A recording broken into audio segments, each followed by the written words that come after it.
I'm Cynthia. I'm the host of the reality series, CPS the Horror Stories. I'm a mother. I'm not a social worker or an attorney. My children were taken away in 2016 for 2 years, and after fighting for 2 years, I did get them back. 2 years on unfounded evidence as well. It was based on an accusation. I don't believe that CPS is about child protection anymore. Instead, it's about that dollar. So, John, can you introduce yourself for me? Hi, my name's John. Um, I'm a father of a 3-year-old who was taken from me on unfounded evidence as well, and currently fighting to get my kid back. You're up north in California. Yeah. What do you do for work? I do trailer removal. We do demolition, so we blow out trailers out the sides and we flatten them and then we chew them up like Pac-Man and we throw them in the dump. We take them to the dump. It's pretty dangerous work, actually. Yeah, it sounds like it. Yeah. Now, were you or are you married or single, raising your son alone, or with a wife or anybody? Um. So. Yeah. Married, separated. Uh. Recently, she walked out when this thing blew up, and I haven't heard from her since. And I'm fighting um without her right now. You have to fight with people, let alone by yourself. I fought by myself too. Yeah. And So, yeah. so tell me, how and why did CPS come in your life? Were you in the foster system as a child by chance, or no? Yeah. I was in foster system for 8 years. In the state of Missouri. Um. Granted, it was validated. They had good reason for me. Why were you in the system? I was in the system for a lot of things that happened to me as a kid, and a lot of abuse. That's what I was in the system for.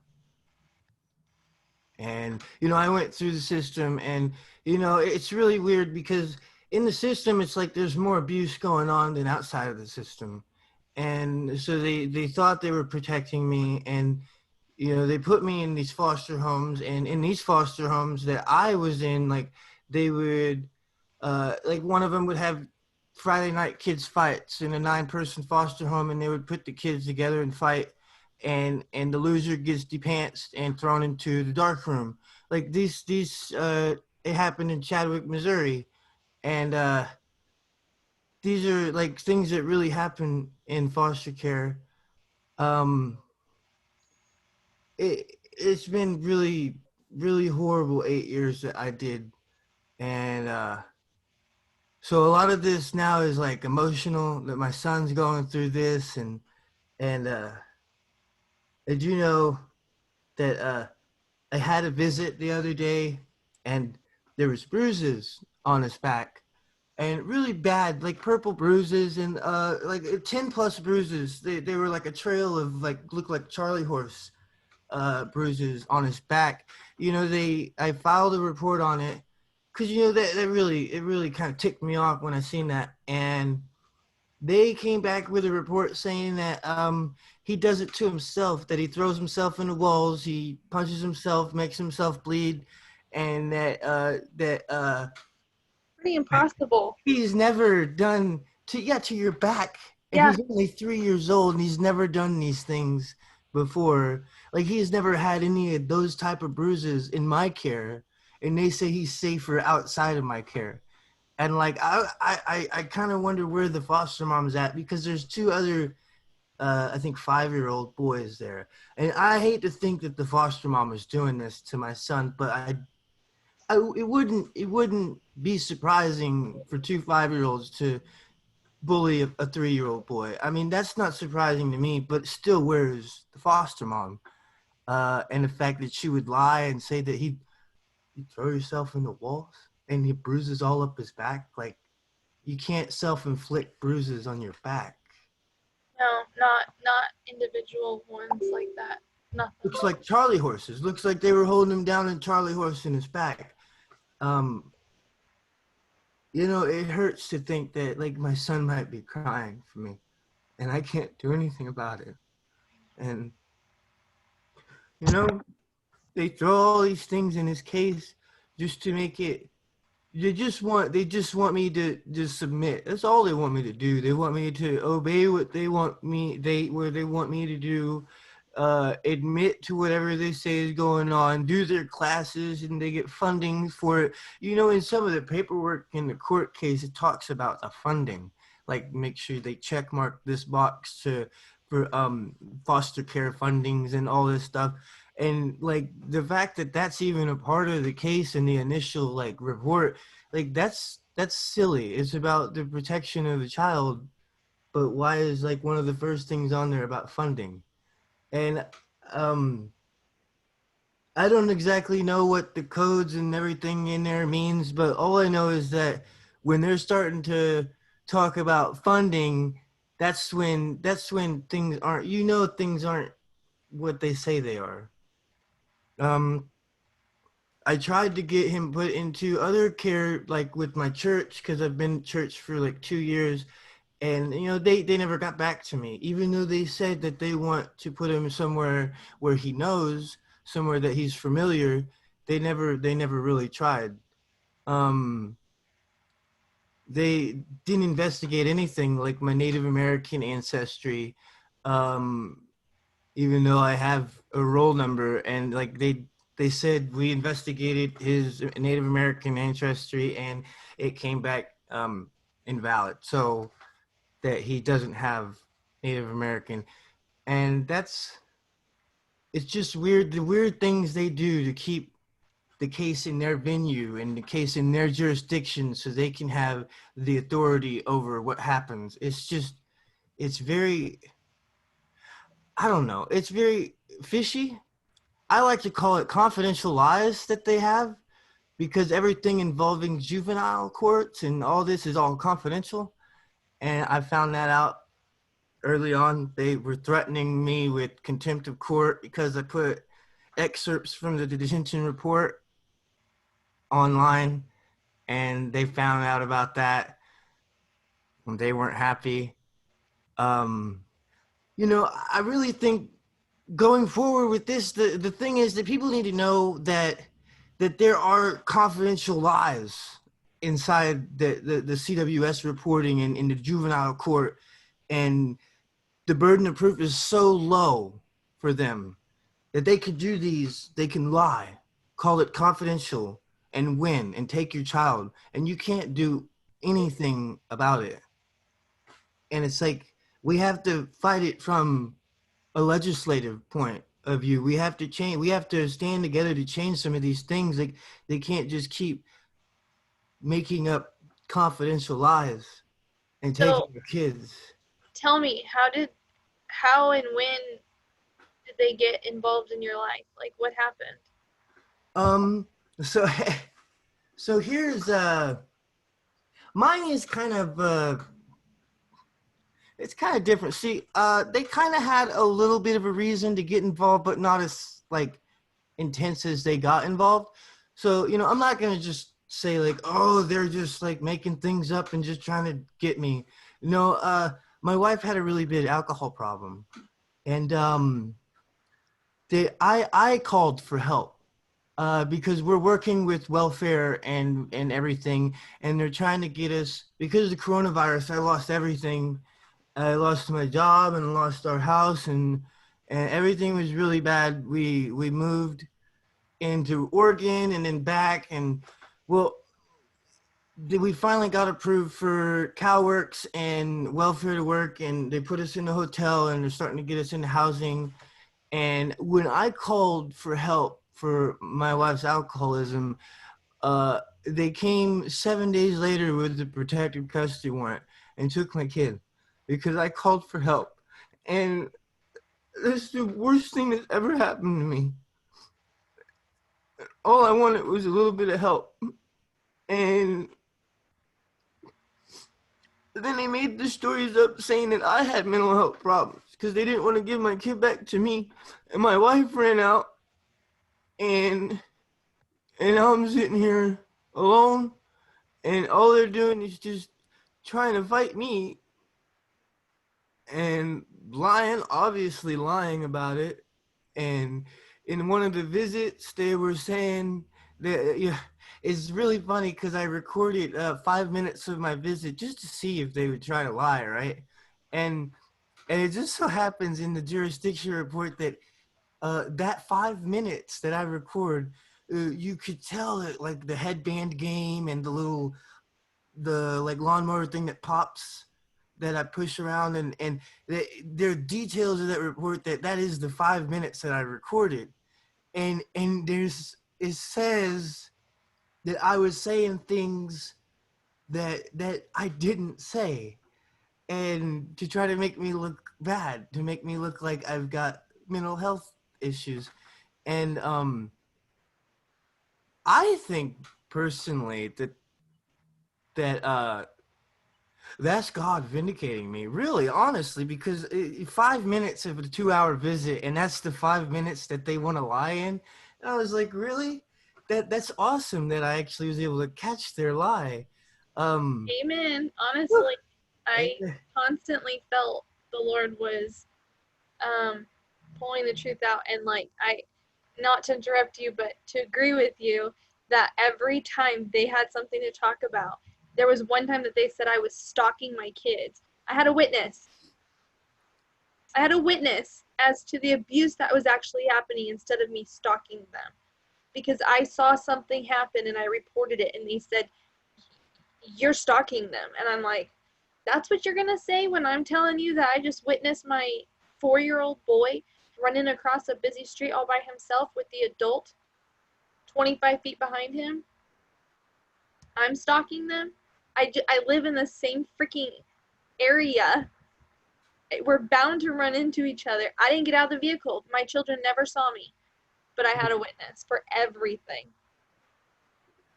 it's like it seems like in a collective whole that they're out to try to prove we're bad parents.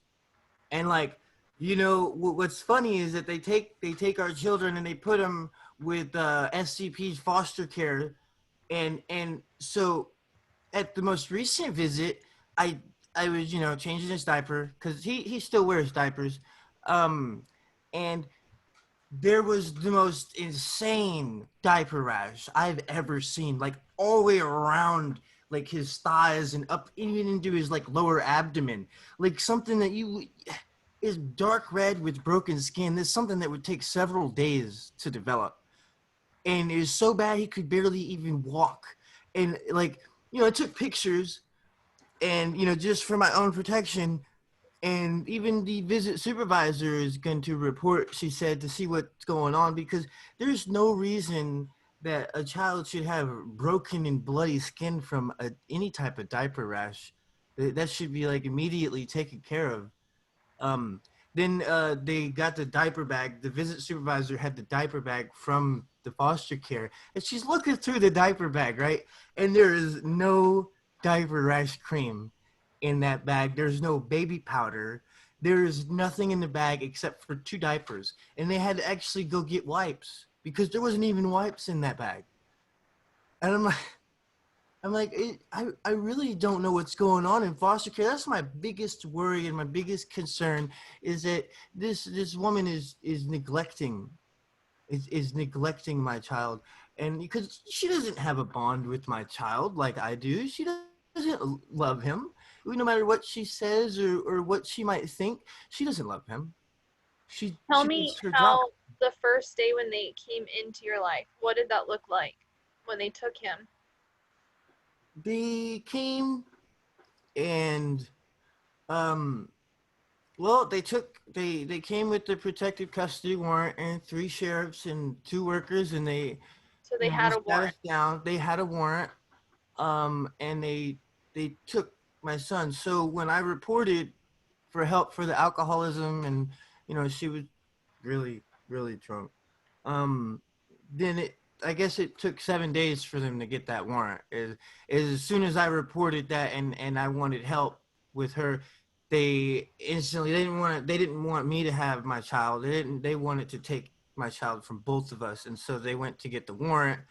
They got the warrant, and then when they were serving the warrant, that was when like I told them, I was like, I can't be here right now because I was mad and I was gonna flip out, right? I would have probably said the things they said I said. Like that's why I was like, I gotta go. And I walked into my room and I shut the door. And I didn't come out until they had already taken my son. And so the fact that they said that I was out there, walked 20 feet away from the worker, continuing to make like negative references towards law enforcement and saying F the police and all sorts of things. Like, um, uh, I, I find that funny because maybe they read my mind because I was going to say all those things and I was going to do that. But, you know, I made a responsible choice and walked away. And I even have the security footage. It shows I wasn't there. I wasn't there at all. And there's a whole page and a half of, well, confidential lies that they don't want anybody to know about. They just want a judge to see it and judge on it. And it's it's Isn't that just amazing how they get to take the judge in the back and show him all that nonsense and show him their report, and yet you can't prove otherwise because you're not allowed to talk? yeah, you're not Do allowed. you have a court appointed attorney or hired attorney? Well, see, that's the I had a court appointed attorney right off the bat, and this guy was just wanting to just like tell me to bow down. We're not gonna be able to win this, and all sorts of things, and he wasn't trying to hear any of my evidence, see any of my videos. And so for the first half of the case until jurisdiction, I was fighting to get another attorney. And now I finally got a nice attorney that's you know, well, she's one of the better attorneys here in this area. And you know, she's telling me a lot of things that, you know, I wish I would have known back in the beginning because it seemed like my first attorney was eating lunch with him and you Yeah. know, You do know that most of the attorneys are chosen by the social workers to yeah, they collab. weren't happy with the second attorney. That's when they backpedaled at pretrial when the judge appointed the second attorney. When she's an attorney, she said that she needed to charge $4,000 for a retainer, or I could get her appointed, and she's next in line. So she's an expensive attorney. And Wow. then they backpedaled at pretrial and said they're not ready for trial. And now we're going, and my new attorney's fighting much harder for me. That's awesome. Yeah. That's really awesome. Oh, sorry. Um, so you said mom is not in the picture. No. Does she have visits with the baby or no? Um, I don't know. I don't No. know anything. Does she show up to court or no? No. I don't know where she's at. So she may have lost her rights. Well, she just walked out. She said some things like she's like, you know, she would say like, I knew this was gonna happen, and I told you if this happened that I'm gone. So it's a big ordeal. She would drink half a gallon every 2 days, and I would have to take. We weren't around her a lot, anyways. I would take him to the beach, and we would go to the beach. We would go hiking through the trails, and you know, because we're in Humboldt County, and there's all sorts of redwoods and beaches, and it's you know, um, and you know, I'd take him to church, and she wasn't going to church recently. She just started to just like just drop like and then he got taken and then she vanished. So I don't exactly know where she's at or what she's doing. It could look better for you that she's not around right now. They made they made me get a divorce. It No. just they make you do things Um, I feel to see how far you'll go. I was married 11 years. I'm 6 right now, and it's really hard. Um, it's really hard because in one weekend I lost my son and my wife, and mental health issues or not, it's gonna affect anybody. Yes. Uh, so of course I'm gonna have some symptoms, like, right off the bat, like, oh, there's some symptoms of mental health issues. Well, of course, I'm isolating. I'm Yeah, not wanting to come out. I'm not wanting to talk to anybody. That's of just, course. yeah, PTSD, anxiety, depression, all of those things are things that happen when you lose everybody. It's and then when you're fighting alone, you know, that that alone is difficult. Fighting alone is super hard. And when they intentionally isolate you, and then when you're watching, see, I didn't grow up in foster care. I never spent time in foster care, so all of this is new for me when I hear stories like yours. But if I lived that life, which, see, in a sense, I had the same fear as you because my children were placed with my mother, who argumentatively did not discipline well, um, at all. Was very physical. And when my daughter showed up to visits with bruises and horrific stories that were very similar to my childhood, it was devastating. And like you said, I can't imagine my child crying for me and there's nothing I can do about it. yeah. I want to go and help him so bad. I know. But you're doing, unfortunately, the only thing you're capable of being allowed to do because kidnapping is not an option right now. Oh, it's not an option, but it's definitely a thought sometimes. Absolutely. I I didn't say see. it wasn't a thought. I did. I was in the visit, and when I first seen the bruises, and we're talking like purple bruises.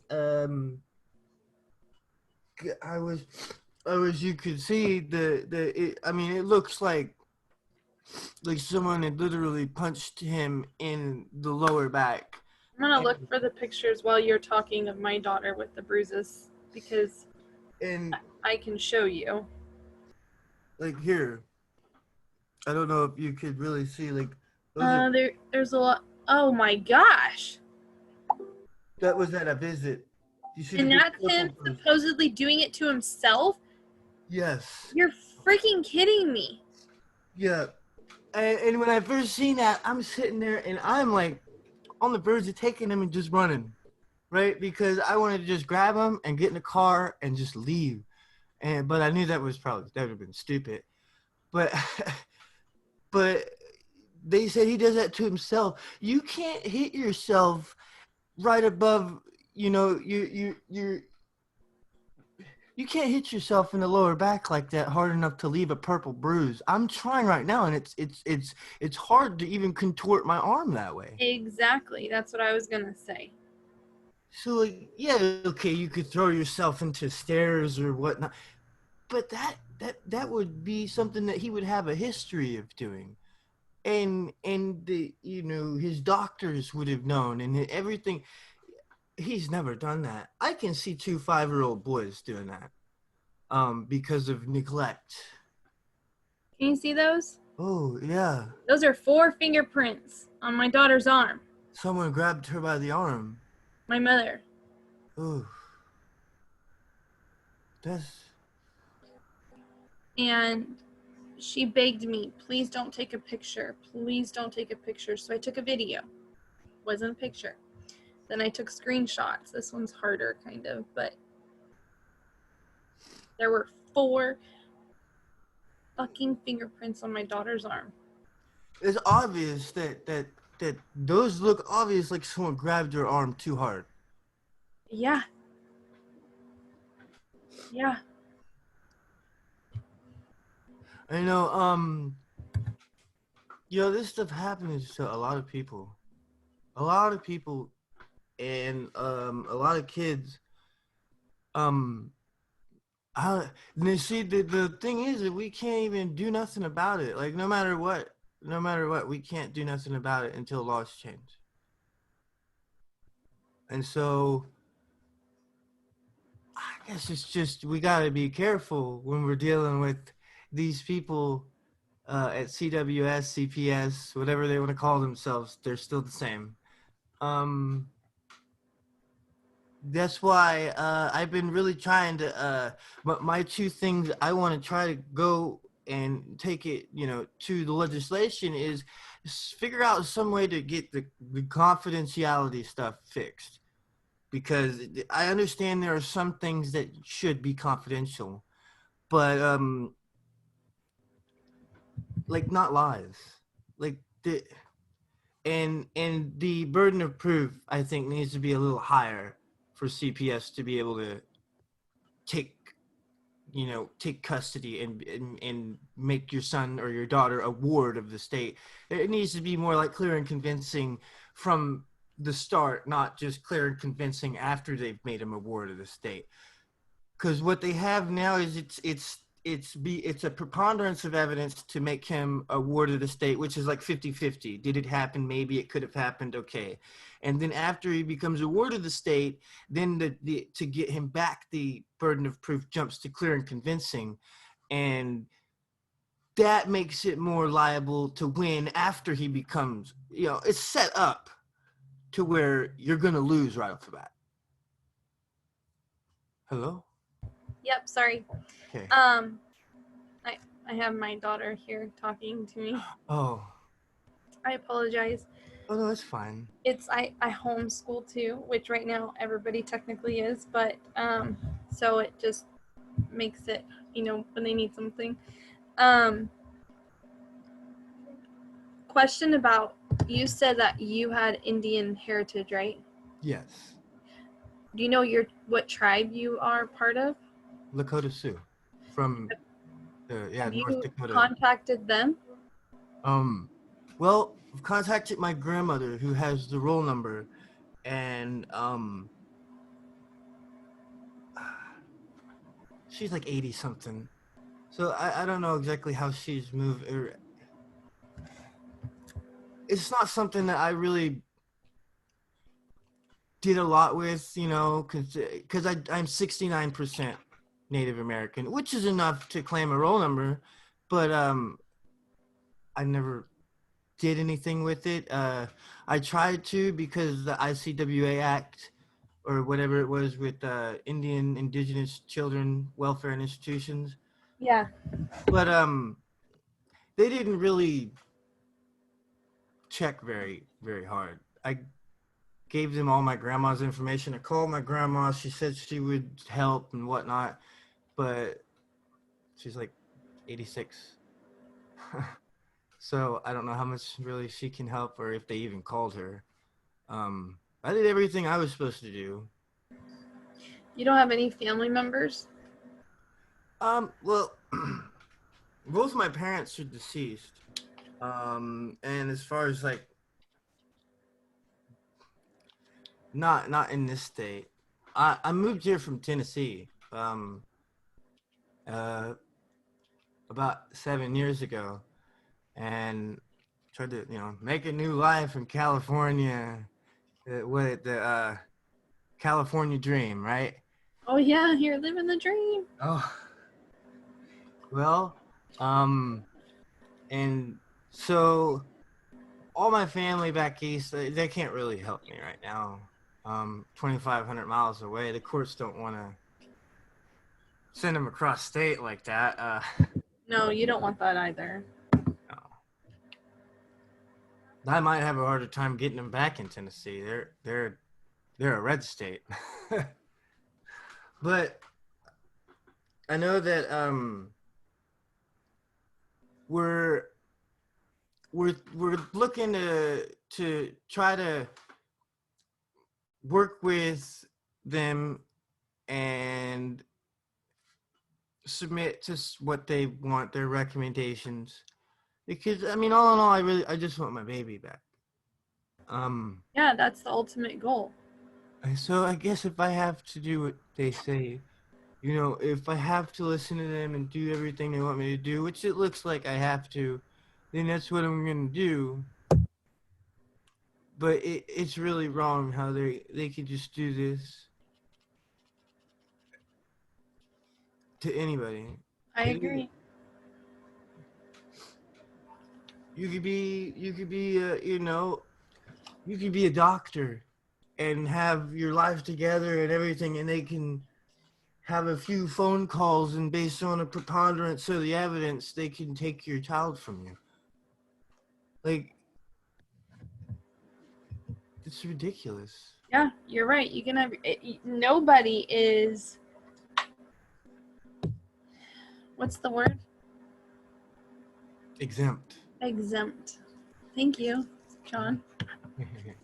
Nobody is exempt from CPS. I don't care who you are.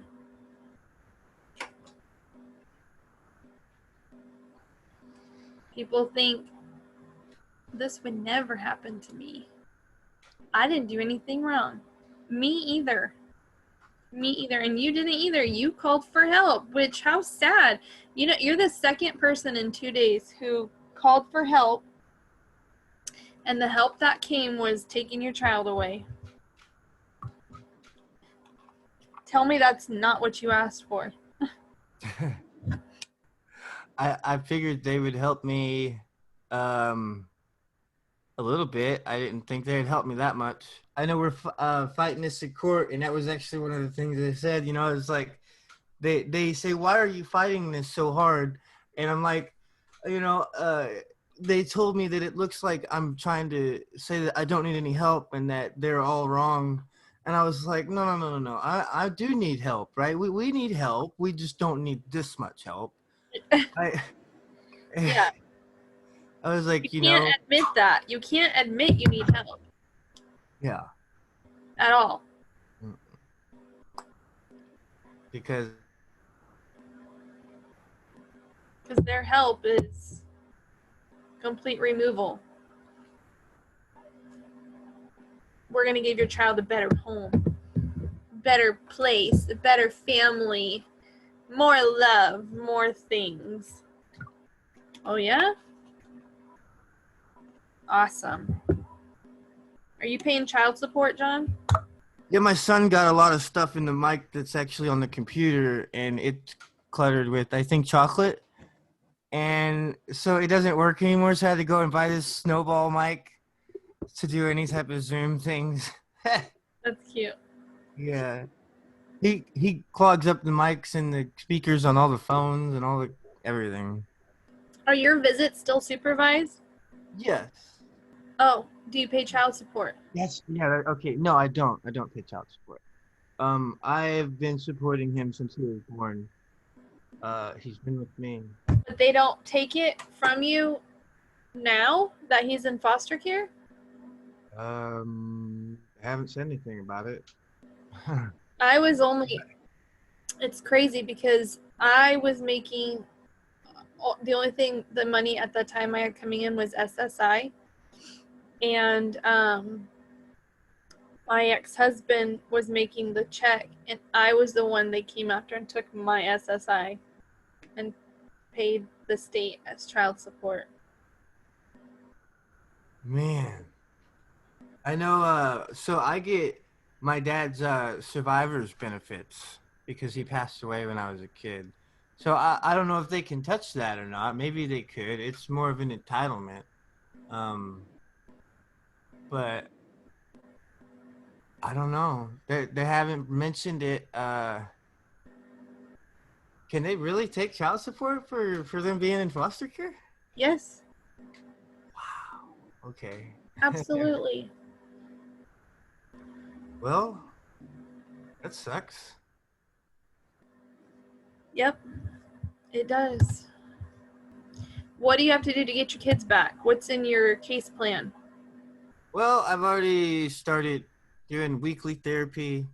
Um, I went ahead and did a psych assessment and whatnot and did the drug screenings just so they could have all that on file.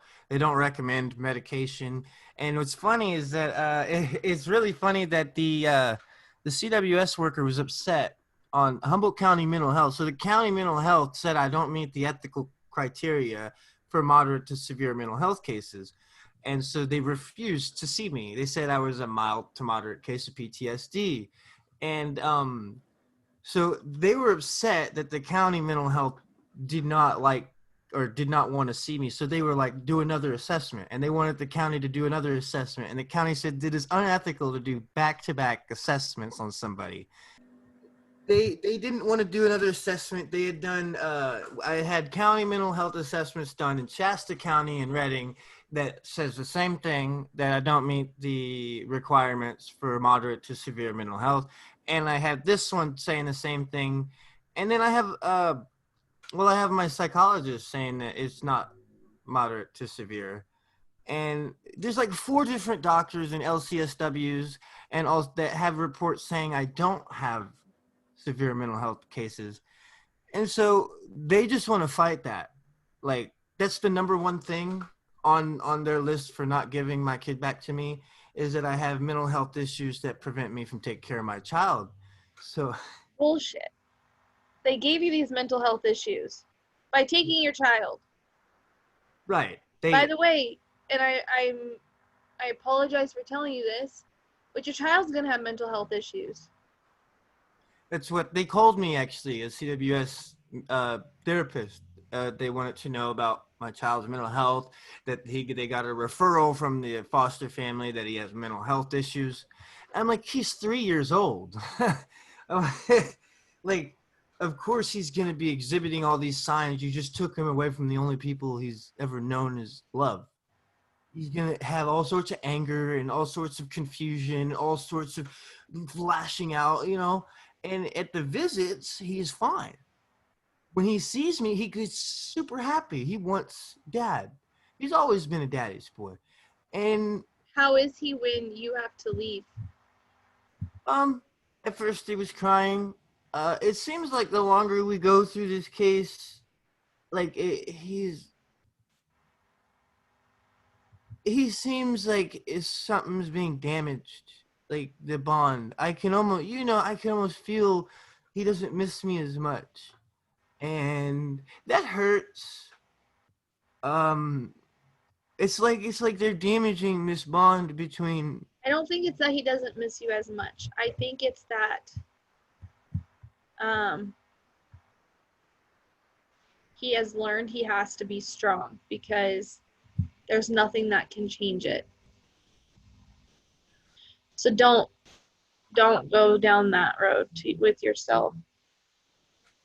I started to think, I'm like, man, because I went through some phases when they first took him back in July, and I went through a phase of like where like I just sat in his Power Wheel with this Chewbacca toy and I just cried, for like a day or two, and I couldn't really do nothing. And then uh I went through a phase of like this apathy where I couldn't even feel anything. And so, but I've been doing better. Of course, things like that happen when parents lose their children. Uh they used all this, they tried to use all this against me. uh like was when they took my kid, it was like everything started getting logged and reported. And every time I cried, like if I was at a social worker visit or whatnot, if I was crying, they would use that against me. He's emotionally unstable. Like, I mean, things that normal people do, like, make you unstable in their eyes, and they use it against you. It's wrong what they do. They used in the visitation, I'm trying to teach my son about Jesus. And I always try to teach my son about God um and all sorts of things. They use Let that me against guess. They me. tell you you can't do that. Well, they didn't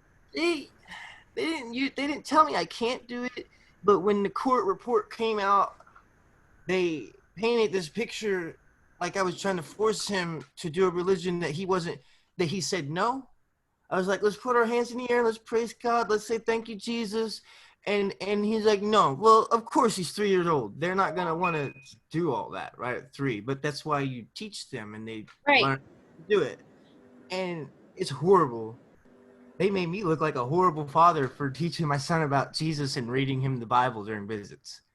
So I don't know if you heard my story, if you listened to it, but I got in trouble because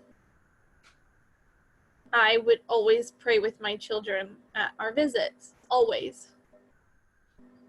And one time, my daughter was praying, and my son interrupted her, and I simply expressed, hey, when you and mommy talk, is it polite for anybody to interrupt? No. So when we're talking to Jesus, it's the same thing. He's listening, so it's not okay to interrupt. I was told that I slapped my son. This is what the report said. I slapped my son.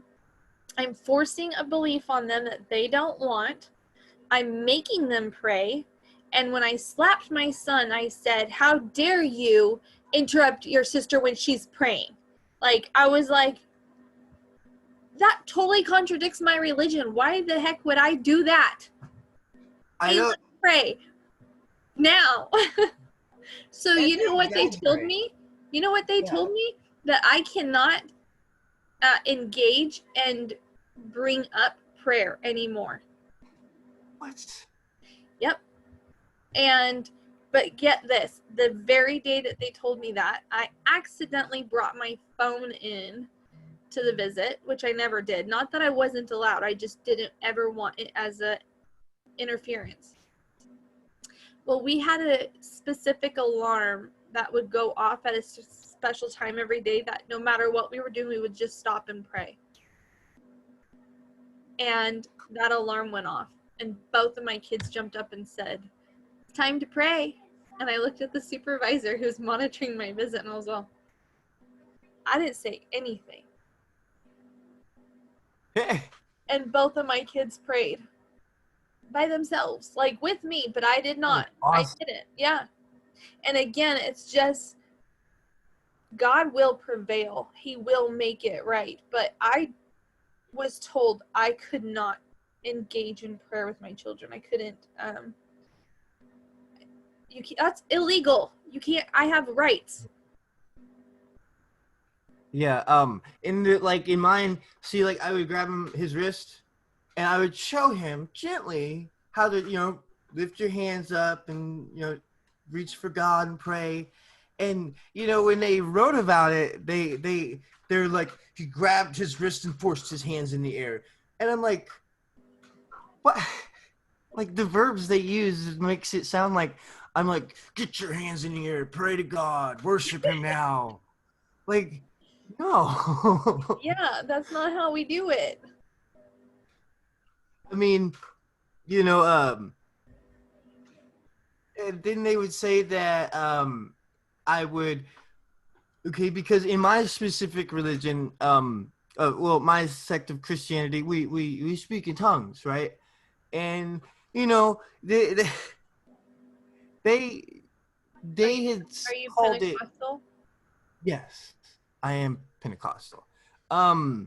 So they called it. They used that against me as well. And I understand it can be different, but I mean, religious is religion. Religion's religion, and there's millions of people around the world that speak in tongues. Like it's not something that's just specific to me, making me crazy. Um, so like they called it gibberish, and they said that I was speaking a foreign language to them, and then they thought that I was like trying to like they didn't know what I was saying to him, and I'm like, are you guys kidding me? Like everything that had to do with my religion, they would throw it up and use it against me.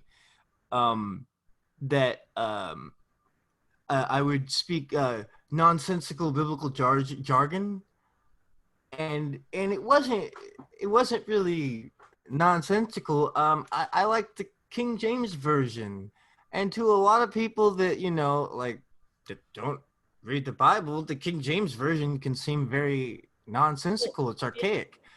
And things like that. Like, so the last visit I went to, I didn't even mention God, didn't mention it. And I really don't know what I should do. Like, because everything that I do, they just like turn around and use to attack me. So really hard to deal with these with the visit supervisors, and it's really hard to deal with the social workers. And I've been told that, they'll tell me that they're on my side and they want to help reunify and they want to get things better for our family. And at the same time, everything I do, they're writing down in reports and using against me. So like they contradict themselves all the time. It's really ridiculous. The whole system's just ridiculous. You know, also, I'm sorry. No, you go ahead. Um, you know how in the California law, at least, they're supposed to use reasonable efforts to obviate the need for removal. So to lessen the need for removal from the home, they're supposed to do things like sit down and have a talk with you or have a family meeting and make out a plan before they just go and get this warrant and take your child. And in my case, they didn't do that. I called for help and they just came and took them. They they used that we were a flight risk, so that they didn't have to use reasonable efforts to make a family meeting or family maintenance or anything like that, because because of our situation and not having exactly a place to stay. uh they called it a flight risk, and that's really the number one reason they took him or was able to take him. Uh, I I didn't see how we were a flight risk considering that the same agency was paying for our hotel room.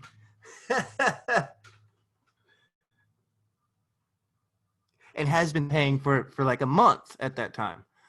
But we were a flight risk. Yes, even at three, it can even be um, a lot of no's. Um, My daughter is very much like me and very blunt and doesn't understand that the words, it's not what you say, it's how you say it, and they can be very hurtful. So I'm trying to teach her, and she needs to learn to take a break. You know? yeah.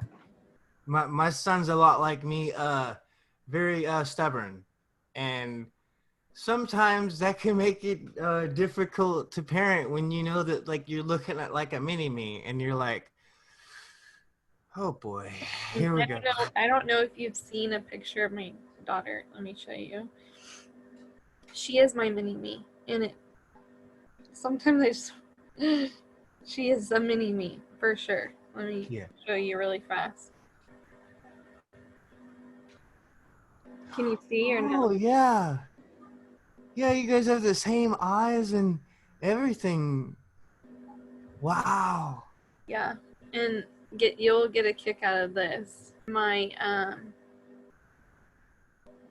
when I say she's a mini me,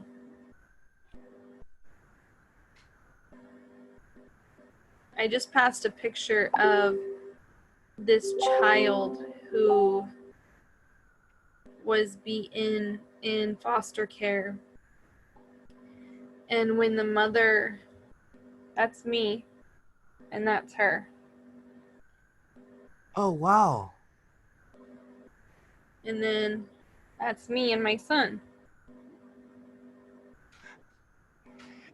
You could almost like get mixed up on some of those. Like, One thing that was very harmful for my case, for my daughter in my case, was the fact that they look so much like me and my brother. And the reason that was harmful was because all the pictures that were up in my parents' house, I wanted to share this picture. I don't want to. Oh. That's another. He did it to himself, by the way. Supposedly, that baby. Stuff like that to yourself. I know, but that's what they say, and it's disgusting. But my mom, it was like she was doing a redo with my brother and myself, and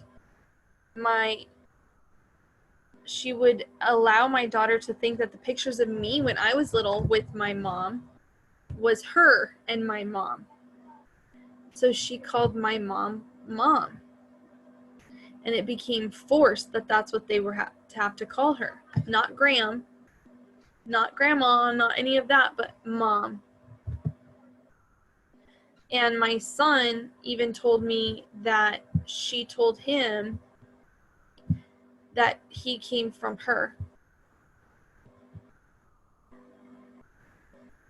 See, my wife had something like that with her mom, making her daughter call her mom, and that was the big thing that really caused my wife's problems. It's her daughter from way back, that her mom took guardianship of, and her mom was horrible, was worse than CWS, and that's not right for a mother to do that. And so her mom ended up running off and going to Tennessee, petition to fix residence and all sorts of stuff, and not letting my wife, see her daughter. And so this actually contributed to the big depression and whatnot. That, of course, you have two kids, and then, you know, I I have one kid. So my wife has two kids, and I have one kid. So I don't understand what she's really going through. I do now, not being able to see my son. But for a long time, I didn't understand like what she was going through with her first daughter, because like it's different when it's your own child, flesh and blood. And so, yeah, it's really wrong for mothers to do that. What would you tell parents that are watching, going through this, or maybe haven't gone through this, maybe are judging, have questions, whatever? What would you tell people right now? I would I would tell them, well,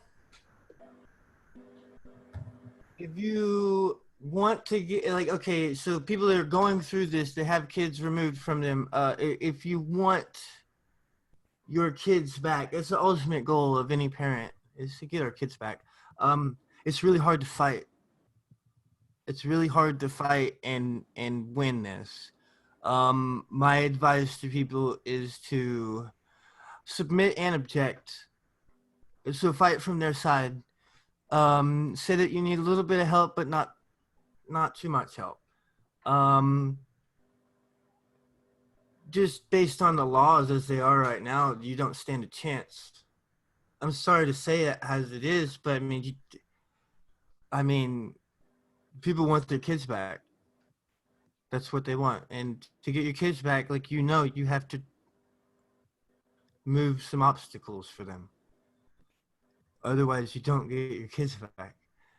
So my advice is to just stay strong and don't let them wear you out. Don't let CWS, you know, try to get you out, but, do what you can to make them happy enough that they will recommend reunification.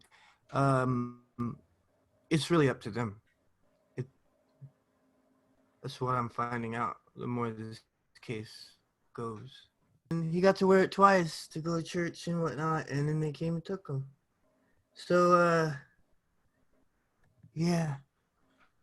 Um, We really need to. I think as a people, we need to get some legislation changed in order to be able to fight more fairly against the juvenile system. So things like, have you ever heard of Carol Bukowski or anything with the justice movement that's going on around? Her son had died in care, Yep. and I, if my son had ever, I don't know what I would be in prison. I would be in prison if my son got killed.